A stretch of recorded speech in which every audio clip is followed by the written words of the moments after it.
On August 14, 1987, 18-month-old Jessica McClure fell into an uncapped well in her aunt's backyard in Midland, Texas.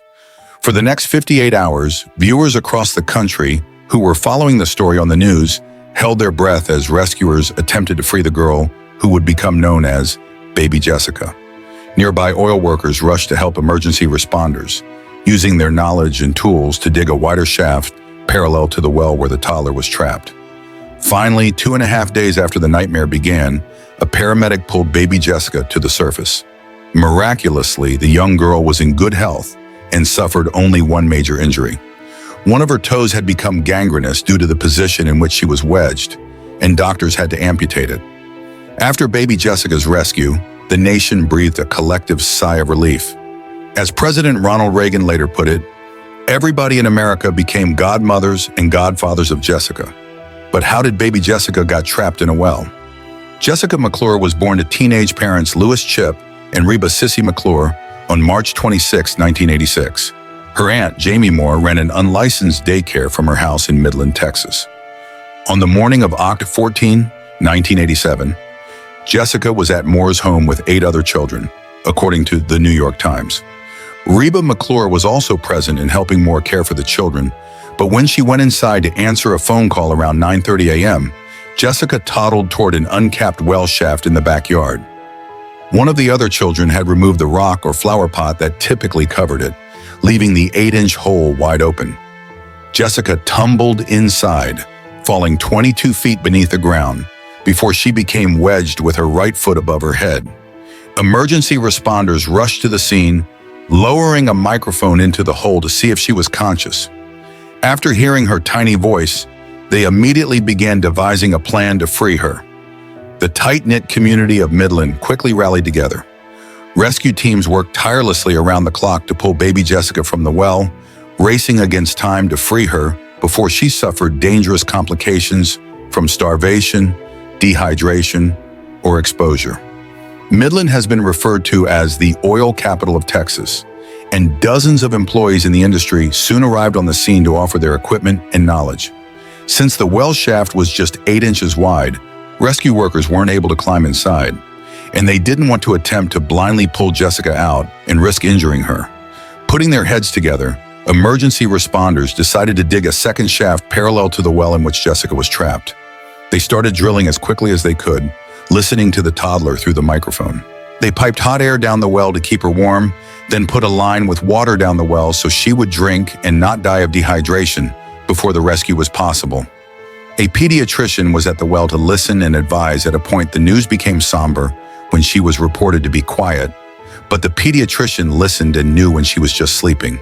To keep up her spirits, because when your soul has a reason to live, the body fights harder, they got a line down there to play music she liked, namely Winnie the Pooh, and the whole country were overjoyed to hear her singing along, even though she was trapped alone in the dark and cold. One detective on the scene recalled, "After listening to her for so long, I could tell her moods. I'll never forget her singing Winnie the Pooh." Once the second hole was drilled, workers needed to carve a tunnel horizontally through the bedrock in order to reach baby Jessica.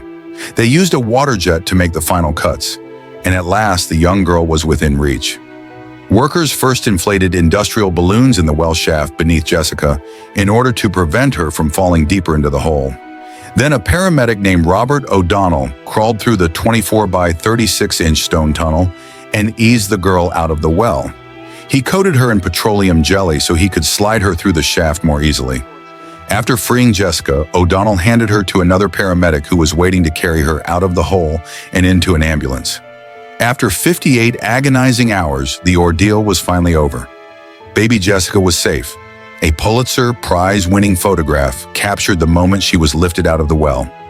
In the now famous images of the rescue, a paramedic tenderly holds the toddler, her head wrapped in white gauze, her arms covered in dirt, and her eyes barely open. Although Jessica didn't suffer any major health issues from the 2.5 days she spent in the well, she did lose a toe. When her right leg became trapped above her head, blood flow was cut off and part of her foot became gangrenous.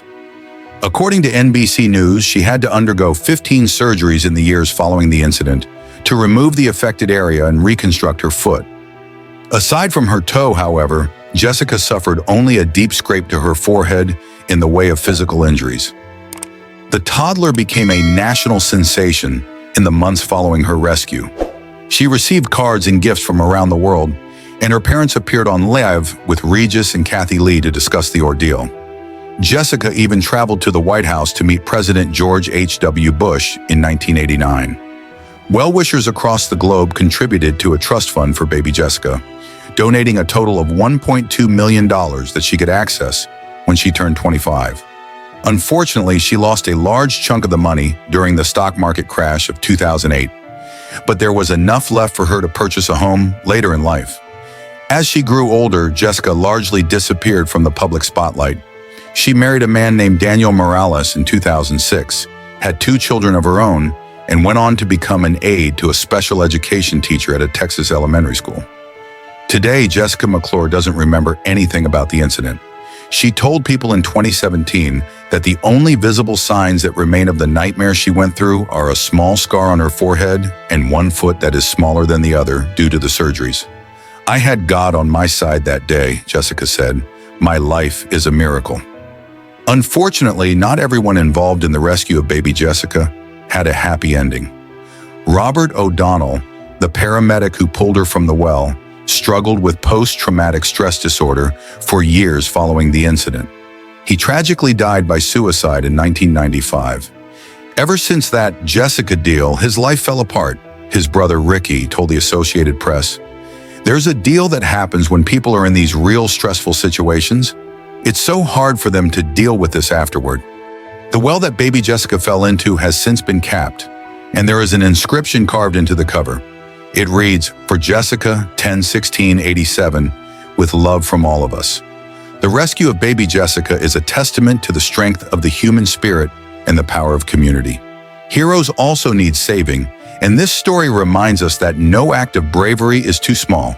If you found this story inspiring, please like, share, and give us your thoughts in the comments below.